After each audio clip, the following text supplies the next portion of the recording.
Hello everyone, I'm Novalui, Head of Investor Advisory at RHB Bank. Welcome to another session of Money Chat. Today we are joined by four distinguished speakers who will help us explore the key drivers behind recent fluctuation in the global equity and fixed income market.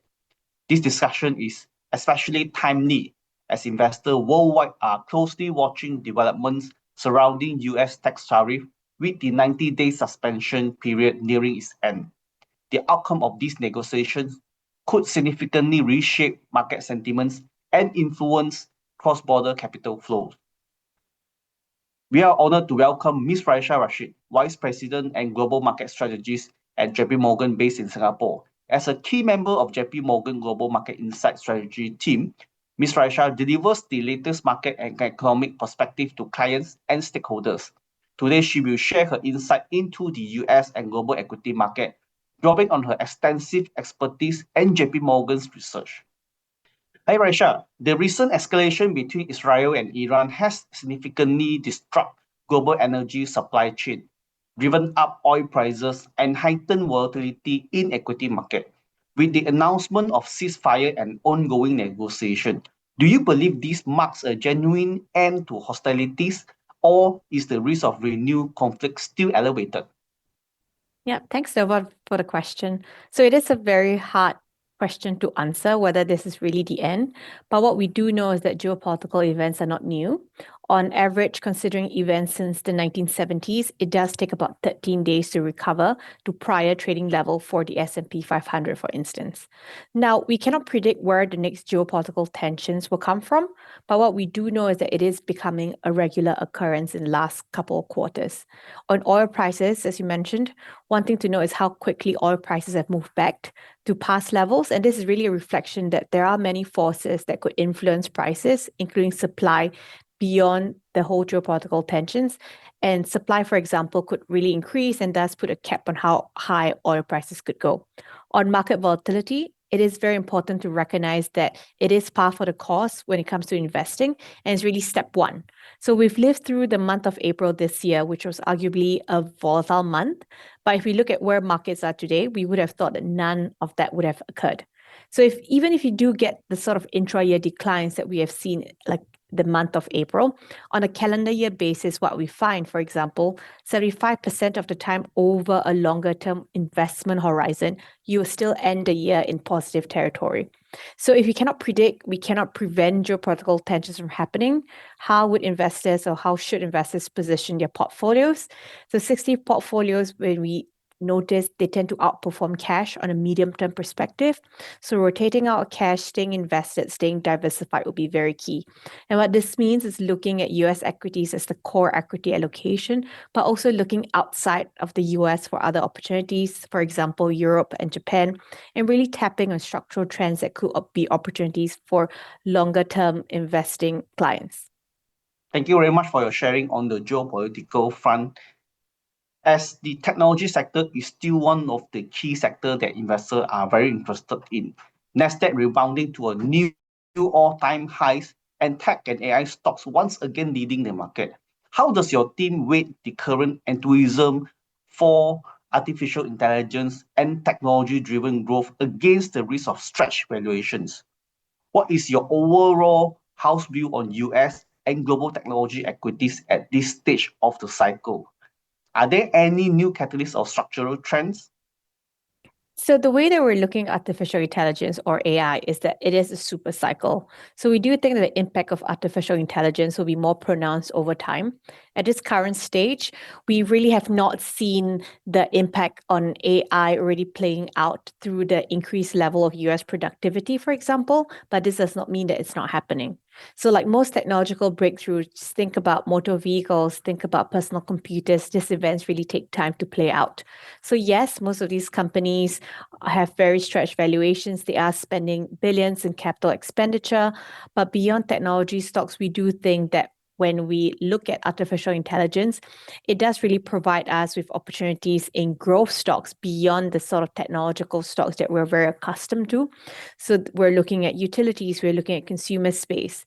So thinking outside of the tech stocks and think about the other inputs that could power this super cycle or this AI ecosystem will be very important. One example would be the use of electricity in powering some of these cloud computing systems, cooling systems that we need to cool down data centers. And this, for example, could help industrials and utility stocks. Another facet to the AI story, which is why we're very, that's really a narrative that underpins our call for US equities, is AI adoption. So you can see the AI adoption is really gaining traction across sectors. Again, not only technology, and we can see it in our daily lives as well. So I think the worry will really come if you are concerned about the profitability of these US companies that are involved in this mega trend or this super cycle. And at this current juncture, we do see that US companies remain profitable relative to other markets. Moreover, when you look at the corporate fundamentals of some of these companies that we're talking about, they're really different from the sort of companies that we knew during the dot-com bubble. So I think for our call, we do continue to believe that US equities remain to be the core equity allocation in our portfolio. And this really underpinned by the structural trend of artificial intelligence. And in some, really not just looking at the technological part of AI, but really looking at beyond the AI ecosystem and also looking at the adopters as well of AI. A little bit on the monetary policy front, given the Federal Reserve is now signaling fewer rate cuts for 2025, and recent data shows both consumer spending and consumer sentiment has weakened. Do you expect these factors to materially dampen equity market sentiment in the second half of 2025? So when you look at the labor market, for example, which is it's good data point and it's something that we really look at very frequently, it is still remaining to be in good shape based on the incoming data. So the latest data does show the unemployment rate has ticked down. Jobs added is still stronger than expected. Now, what we were fearing was that US immigration policies could affect job hiring patterns. But if you just look beneath the hood of recent data, it does show that some of the sectors that are not primarily reliant on immigrants have actually recorded lesser job gains comparatively. Now, this could reflect the unwillingness to hire or replace workers who have left by some of these companies. So overall, this could really affect the sort of consumer sentiment levels and really would affect consumption patterns by the US consumers. Moreover, when you add that layer of tariff uncertainty and the impact on inflation for US consumers, we do expect that consumption could be hit sometime later this year. So what does all mean for the Federal Reserve? Well, it does mean that the Fed would likely be slower in cutting rates in the nearer term. So we're talking 3-6 months. But once you get the kind of clarity around tariffs come through, we do expect that there would be a more decisive leg down in interest rates, and that could come somewhere in the middle of 2026, which could be a tailwind for equities likely in 2026. But for now, we do maintain that the base case is for a slightly slower second half of 2025 and that the US economy narrowly escapes a recession unless there is a policy misstep over the course of the remaining part of the year. So in sum, we do think that equity market sentiment could still be relatively healthy. We've seen the S&P 500 back to near all-time highs as well, and that's really because the underlying fundamentals of the US economy remains resilient. We do expect some slowdown, but it is a matter of bending but not breaking for the US economy in the second half of 2025. Let's move the focus back to the US tariff. With the recent partial rollback of US China tariff following the high-level negotiation in Geneva and London, global trade tensions have eased somewhat, but the effective tariff rates on Chinese goods remains elevated, often above 30% due to overlapping duties. This environment has already prompted many companies, especially in technology, consumer goods, and manufacturing, to accelerate reshoring and diversify their supply chain, with some shifting production to the US, India, and even Southeast Asia and Mexico to mitigate tariff exposure and supply chain risks. Given this latest development, which region or sector do you see as best positioned to benefit from the ongoing reshoring and supply chain realignment? Yeah, so great question. When we think about a tariff uncertainty, we do expect it to should allay over time. We are waiting still for sectoral tariffs at the time of recording on semiconductors, pharmaceuticals, etc., and that could really impact the sort of reshuffling of supply chain. So we still are waiting on that matter. Now, where we stand, we are waiting for trade deals to come through. Now, while there are uncertainties about where tariff rate could land, the only certainty that we do know is that a higher tariff rate will really materialize compared to what we saw back in 2024. Now, this would obviously imply that tariff revenue will surely increase compared to what we've seen before.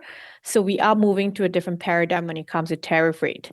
Now, geographically, since Trade War 1.0, we have seen shifts in terms of imports following the first trade war. What has happened is that there are what has happened is that US companies were really offshoring into Asia, some parts of Latin America, such as Mexico, for example.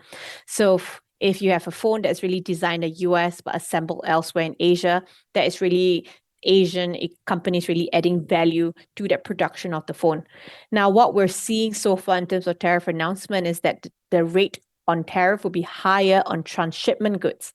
So that means goods that have no value add. So insofar as there is value add in terms of Asian companies to the production of some of these goods, we continue to think that the established supply chains could continue in Asia as well in Mexico. Now, over the longer term, which is something that you alluded to as well, is that we could see some level of re-onshoring back to the US, which obviously would benefit US companies. But just taking a step back, think about globalization. It did take a long time for globalization to really transpire, and it will take an equal amount of time to really dismantle the idea or the notion of globalization. So we could see some shifts back to the US, but we don't think there'll be a structural shifts in the supply chain per se. So I think what's going to be important to note is that if some of these companies are moving back to the US, this would mean that the revenues that will be sourced by these US companies would now be sourced onshore in the US rather than internationally, say in Taiwan or etc. And I think that's really important because if you look at the S&P 500 index, for example, 40% of the revenues are actually sourced from abroad. So if we're going to get some of the revenues now moving towards the US and having a lot of policy support to really incentivize some of these US companies to really produce more onshore, then US equities we think could see a tailwind, especially if we talk about corporate tax cuts and further support for the policy front. So again, I think this really supports our core allocation towards US equities in the portfolio. Going back a little bit on the Middle East tension, given the recent escalation in the energy price driven by Middle East tension and the continued rally in gold, how do you assess the prospect for investing in these sectors or assets for the remainder of 2025? Do you believe the current risk premium in oil and gas are sustainable? And is there still meaningful upside for gold as a hedge against geopolitical and macroeconomic uncertainty? I think when we think of a portfolio construction, we always think about 60-40. So that's 60% equities, 40% fixed income. But we do advocate for adding real assets into a portfolio, and some of these would be in the form of commodities, for example. So when we just think about what has happened in the Middle East and with the impact on oil prices, if you just look at it today, oil prices really returned back to levels that we started with.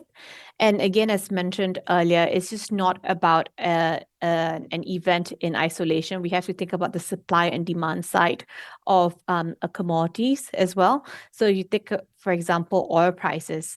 Energy prices should be supported not only by demand, but also supply side factors. So OPEC, for example, really increasing supply into the market could really keep a cap on how high energy prices could go.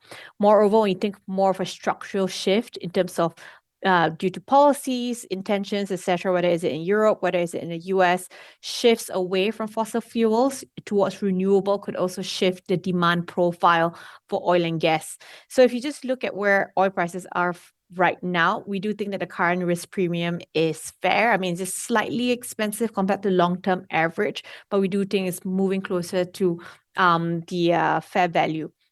Now, when you think about gold as a hedge against such geopolitical macro uncertainty, or what we call a very risk-off sort of trade, we continue to see steady buying from central banks that we'll continue to see it gold prices really being very supported, especially as some of the central banks around the world are trying to diversify their reserve assets and really moving away slightly from US denominated assets to gold. Now, we do think that there is only some room, very little room to run, because some of these central banks will still continue to have USD denominated assets. But overall, we do continue to think that gold is a good asset to actually add in your portfolio. These are real assets. These are assets that could withstand a very stagflationary environment, which is a slower growth and higher inflation environment. And we think that a stagflationary environment is the risk factor right now, or risk environment going into the second half of 2025. So we do think that gold could be a potential hedge in your portfolios, and it's worth adding it as a form of real assets on top of that 60-40 portfolio that we're all accustomed to. Thank you, Ms. Raisha, for your valuable insights. Your analysis will help our investor better understand the trend, risk, and opportunities shaping the global investment landscape. It is my pleasure to introduce Mr. Tan Jitun, Chief Investment Officer and Chief Executive Officer of RHB Asset Management Singapore. Jitun brings a wealth of experience and will share his perspective on the Asia equity market. We look forward to his expert view on the opportunity and challenges in the region. Jitun, given the newly signed U.S. China trade agreement and China accommodative fiscal monetary stimulus, how do you evaluate the prospect of Chinese equity in the second half of 2025? What specific catalysts, example AI, green tech, industrial policies, non-Western alliances, or even stimulus-driven earnings surprises, would this drive the Chinese equity market outperformance?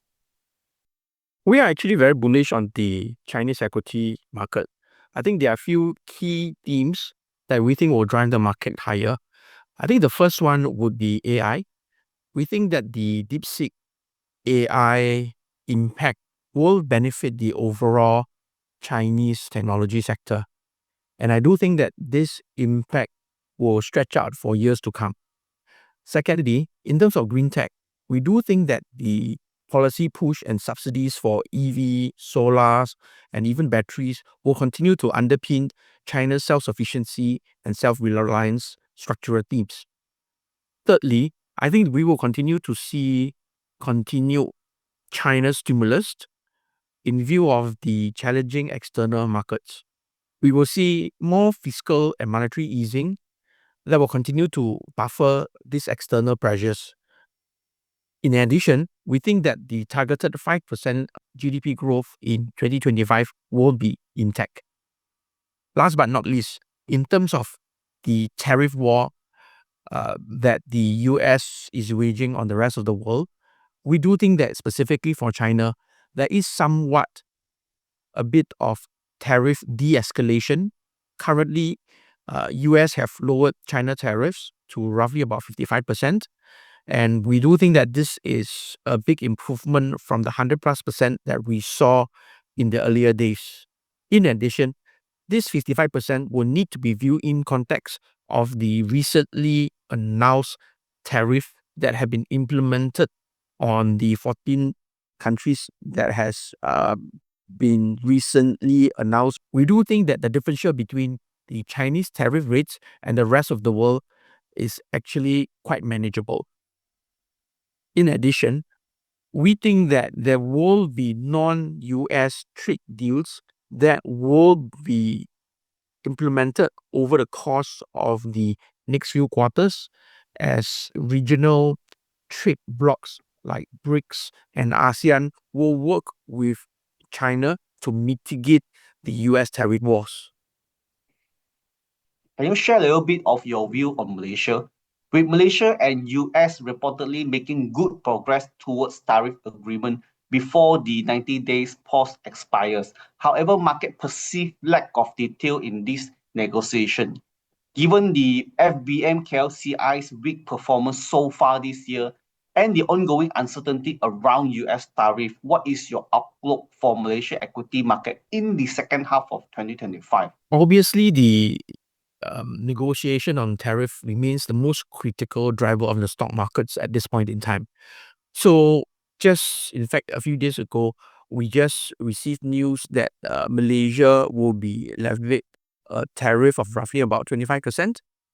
In view of the tariff that have been levied all around the world, I think this 25% as an initial tariff hurdle, I think remains quite manageable in view of what is being levied on the rest of the world, especially those countries in ASEAN.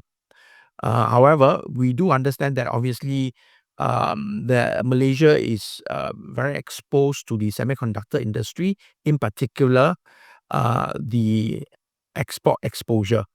We do think that this obviously faces tariff risk. However, we would like to note that the Malaysian technology and electronic sector is well supported by US companies. So I don't think the impact will be that bad. In addition, we think that Malaysia has very resilient macro fundamentals. I think the recent ringgit stability is something that we can be very optimistic about.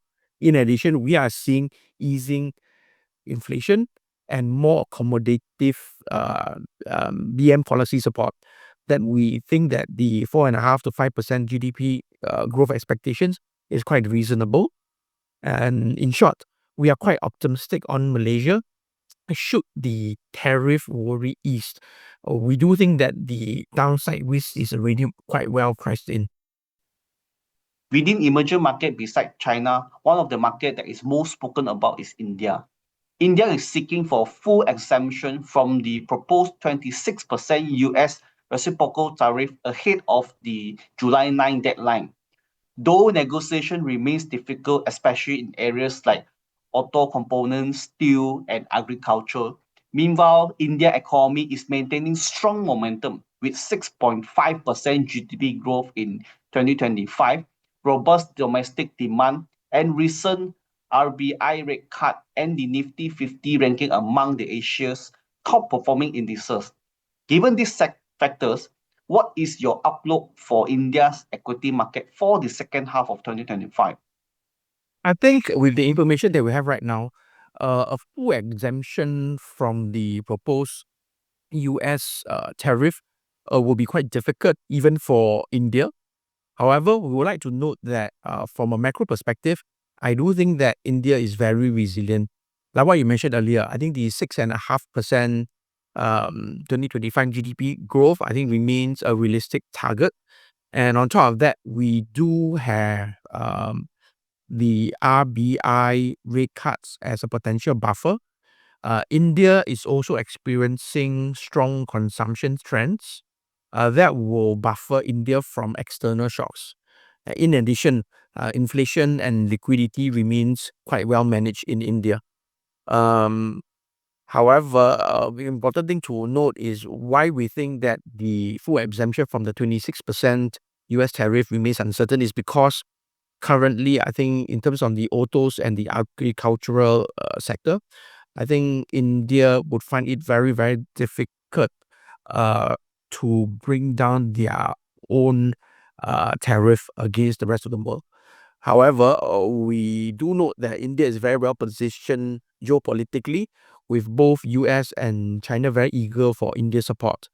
Once again, I would just want to highlight that the domestic institutional strength in India, I think local investors will tend to sustain the valuations and will therefore dampen any potential foreign outflow, especially in these very volatile global situations. In short, I think our outlook on India is quite positive due to, like what I mentioned earlier, domestic reliance and resilience. We think that the local flows and the strong GDP growth in 2025 will support the market going forward. Given the evolving landscape in Asian equity, could you share your top three overweight equity markets in Asia for the remainder of 2025? What are the specific catalysts or themes that underpin your house view for these markets? We're definitely very positive on China. Like what I mentioned earlier, the 5% 2025 GDP growth target remains intact. We do expect further stimulus from the Chinese central government And on top of that, we are very positive on the AI trends in China. Apart from China, we are also very positive on Taiwan and Korea. We do think that both countries are beneficiaries of the global AI themes, as the foundries and the downstream supply chain are well dominated by the Asian technology companies. In terms of themes, we are very, very positive on the AI and the technology themes. And on top of that, in view of the recent global events, we prefer domestic reliance and resilience stocks that will buffer the volatile external economy. And also, last but not least, we favor stock markets that sees supportive local flows that will once again buffer the very volatile external conditions that we are seeing from the second half of 2025. Finally, maybe I can tap into your expertise on the outlook for ASEAN. Given ASEAN's dual track response, diplomatic engagement with the US, and accelerated regional integration, how effective is this strategy in mitigating tariff impact?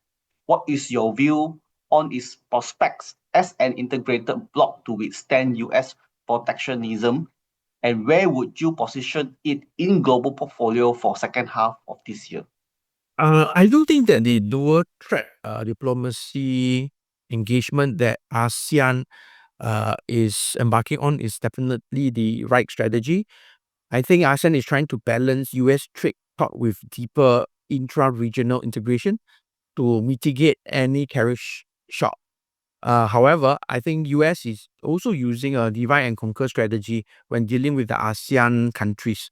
I think US prefer to deal with the ASEAN countries individually and trying to have specific tariff for each countries in ASEAN.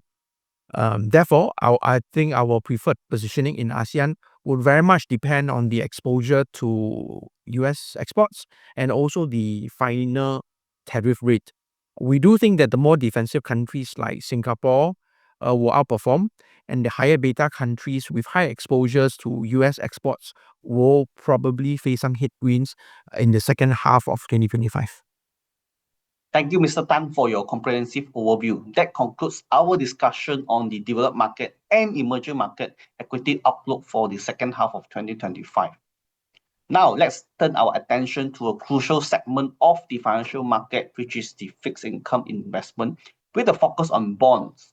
Bonds are essential in diversified portfolio, often providing stability during periods of equity market volatility. Their performance is closely linked to interest rate movement. When interest rate falls, bond price typically rise and vice versa. Currently, there is increased focus on the US Federal Reserve monetary policy. While many anticipate a rate cut cycle, the Fed has adopted a more cautious stance, delaying any immediate reduction.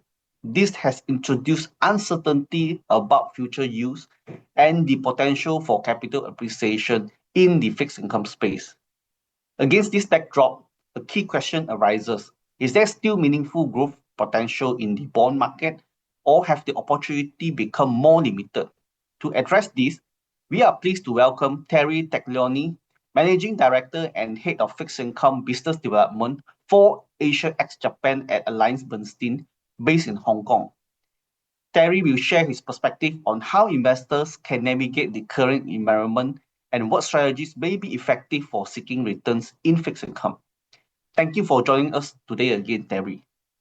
With the US Fed now signaling up to twice rate cut for 2025 and inflation providing more persistent than expected, many investors are rethinking their exposure to duration. We have seen some pullback from long-dated Treasury as hope for aggressive easing fades and concern around inflation and fiscal policy persists. Do you think the case for duration is fundamentally broken in this cycle, or are there still compelling entry points in the US Treasury market? First of all, the case for duration is not broken. Duration just needs to be more managed actively. So we expect 1 to 2 rate cuts from the Fed this year, but inflation and fiscal risks are clearly putting pressure on long-dated bonds to 20 to 30-year Treasury bonds. So that's why we're very focused on short-dated, intermediate maturities. So remember, don't set and forget duration. Stay nimble as treasuries fluctuate on policy uncertainty, as you can see with 10-year treasuries hovering between 4 to 5%. You want to be very nimble. So when yields are high and bond prices are low, it's a good time to extend duration, and vice versa. When yields fall and bond prices rise, it's actually time to scale back on duration. So even if rates from here are elevated, starting yields really matter and should offer a meaningful cushion against price declines. A lot has been spoken about US, given the recent volatility in the US bond and dollar. Where are you seeing the most compelling opportunities outside of US fixed income? Are there specific regions or sectors globally that stand out to you right now? Sure. Since Liberation Day on April 2nd, we've had investors really looking to diversify away from US dollar assets and US fixed income. But let's not forget, the US bond market is still the largest bond market in the world at about 46 trillion US dollars, and likely the most liquid bond market in the world. That said, I think it's very healthy for investors to start diversifying. And in our view, a market like Europe stands out. In Europe, you have an economy which is actually expected to grow at a very mild rate, just shy of 1%. Inflation is very much under control, and the ECB has enough room to cut interest rates. So this is a very favorable environment for European bonds. And don't forget that Germany, a few months ago, announced a 500 billion euro package, fiscal package, to boost infrastructure, transportation, etc. in the coming years. We expect this to take effect more after 2026, but we believe this is positive for growth in the long term for Europe. So Europe is a nice diversifier, but again, the European market is smaller than the US market. So we would still see a lot of value in investing in US fixed income. Terry, thank you for sharing. Maybe I can tap into your expertise when it comes to Malaysia bond market. Malaysia's investment-grade corporate bond market has seen strong foreign inflow this year, supported by solid credit fundamental. But with yield that is relatively low compared to regional peers, how do you view the market's outlook for the second half of 2025?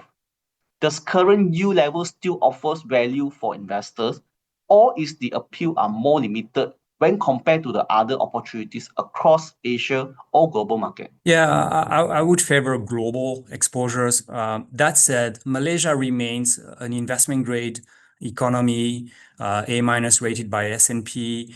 It is a very stable outlook for the Malaysian economy. And even if Bank Negara cuts interest rates, actually maybe this month, we still see Malaysian bonds as very low yields versus what you can get outside Malaysia. And the Malaysian bond market is about 2.2 trillion ringgit. So it's a lot smaller than the global bond market, right? So which is 120 trillion US dollars of assets. So clearly, when you invest outside Malaysia, you can access thousands of bonds from many different countries and companies, and also you can access potentially higher yielding assets. That's why we favor a global exposure that adds to yield and diversification away from the home market. Within the global bond market, there are a few sectors that is relatively more popular, which includes the Treasury, investment grade, or high yield bond. Over the past year, we have seen US Treasuries, investment grade, or high yield bond each deliver very different risk and return profile. With long-term Treasury yields still elevated, modest Fed cut on the horizon, and credit market showing resilience.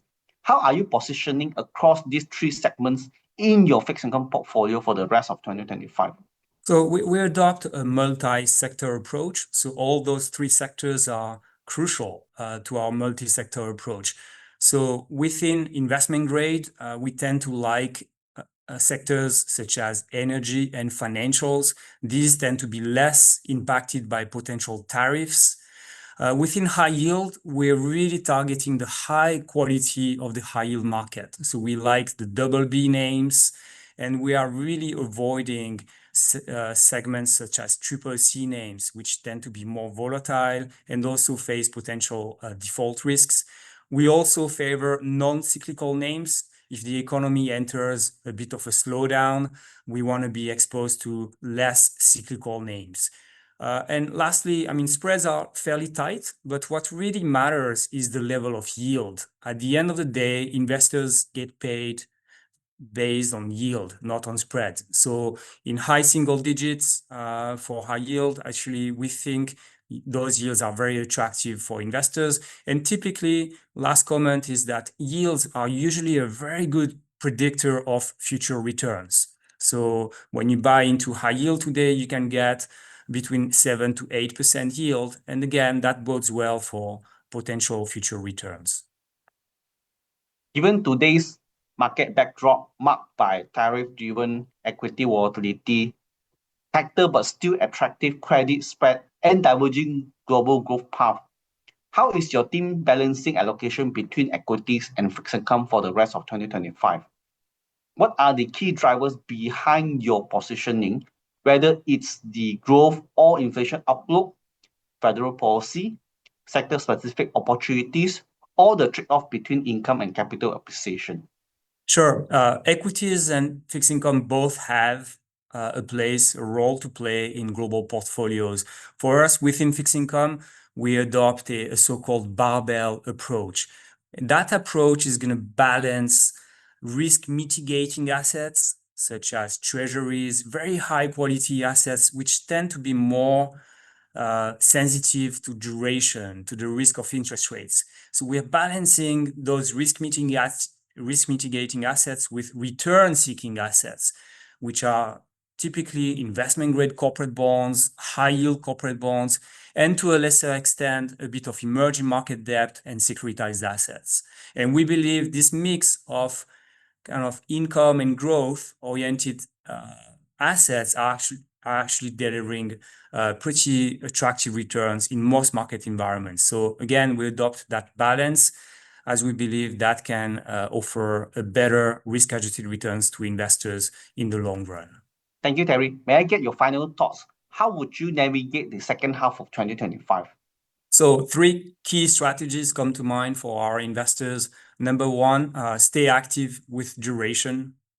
Number 2, prioritize credit quality. And then lastly, think globally. So volatility is here to stay. Expect some short-term policy shifts, but that again will open up for opportunities to generate performance. So big picture, expect potentially a bit of a slowdown globally, but yields are remaining attractive. So the starting point really matters here. So in our view, fixed income should do fairly well in the coming quarters and for the rest of the year. Thank you again, Terry, for your thoughtful perspective. Your guidance will be invaluable for investors seeking to position themselves in today's evolving bond market. Next, we welcome our final speaker from PIMCO, who will further elaborate on fixed income strategies and the outlook for global bond market. Ms. Clara Ng is a Vice President and Account Manager in the PIMCO Singapore office, focusing on business development and client servicing for clients in South Asia. Thank you for joining us today, Clara. Clara, we often hear that bond prices jump when Fed cut rates, yet in recent cycle, that boost hasn't been really materialized. Do you feel the market has already priced in any eventual rate cuts, or is there still room for bond prices to surprise, given how unpredictable Fed action has become? Thank you for having me today. And to address your question, this really speaks to the unique macro environment we're in right now. We've seen a lot of policy-driven volatility, and that's been reflected in how the market is pricing rates. It's important to distinguish between the Fed's target rate for the federal funds rate, which has been held steady at 4.25%, 4.5% since December 2024, and the U.S. 10-year Treasury yield, which is set by the market and has fluctuated between about 4% and 4.8% year to date. What we are seeing is that markets are reacting more to the potential for rate moves than to actual Fed action. This kind of volatility is likely to continue, especially given the current political landscape. At PIMCO, our base case is that the Fed could start cutting rates by the end of the year, but only if we see a meaningful slowdown in economic data and a rise in unemployment. There's a bit of a binary outcome here. If the economy remains resilient, the Fed may not need to act at all. But if the economy slows down more than expected, we could see more aggressive cuts. The key takeaway, though, is that investors do not need to wait for rate cuts to benefit from fixed income. Yields are at decade-high levels, so just by participating in the market, investors are being paid to wait. For example, a high-quality bond index for the U.S. aggregate is currently yielding about 4.7% as of end May. With an active approach, our high-quality fixed income strategy can deliver a yield to maturity of around 6.9%. The good news is that the starting yield is a strong indicator of future returns. In fact, our research going back to 1976 shows a 94% correlation between the starting yield and 5-year forward returns. So even without rate cuts, today's yields offer a compelling opportunity for fixed income investors. I noticed that some of the PIMCO's income portfolio has leaned into Fannie Mae mortgage-backed securities more than Treasuries. From your perspective, how does the allocation enhance risk-adjusted returns compared with the plain U.S. Treasury position, especially for global income mandates? So taking a step back, let's look at the overall agency mortgage-backed security market. Agency mortgage-backed securities are pools of securitized mortgage loans issued by U.S. government-sponsored enterprises, such as Fannie Mae, Freddie Mae, etc. These securities carry either an implicit or explicit guarantee from the U.S. government, meaning that they are backed by the full faith and credit of the government. At current valuation levels, agency MBS remains historically cheap. We continue to favor agency MBS in our portfolios because they offer an attractive yield pickup over U.S. Treasuries, about 143 basis points as of end May. Not only do current valuations look appealing, but they also provide good entry points to capture potential upside, with the most attractive forward-looking return potential we've seen in over 15 years. Compared to investment-grade corporate credit, we continue to have the unusual situation where agency mortgage spreads are actually wider than investment-grade corporate spreads, allowing us to pick up additional yield in an asset class that benefits from a U.S. agency or U.S. government guarantee. From a risk-adjusted perspective, this makes agency MBS a very compelling option for yield pickup in today's market. What would be your advice for a Malaysian investor that is eyeing for total return opportunities? Would you recommend a Malaysian investor to tilt towards Asian emerging market bond or stick with the US-focused global fixed income sleeve? What key factors that drive that choice? So if we could turn the question around and look at the current political landscape in the US, how important is it for investors to diversify their fixed income exposure beyond the US market? One of the key themes we've been discussing since 2024 is the emergence of a multipolar world, and this has featured prominently in our longer-term outlook again this year. In our view, shifting trade dynamics and evolving policy priorities could impact demand for US assets relative to those from other countries. Globally, economies are growing at different rates, and central banks are facing unique challenges. So having some interest rate exposure outside the US is prudent.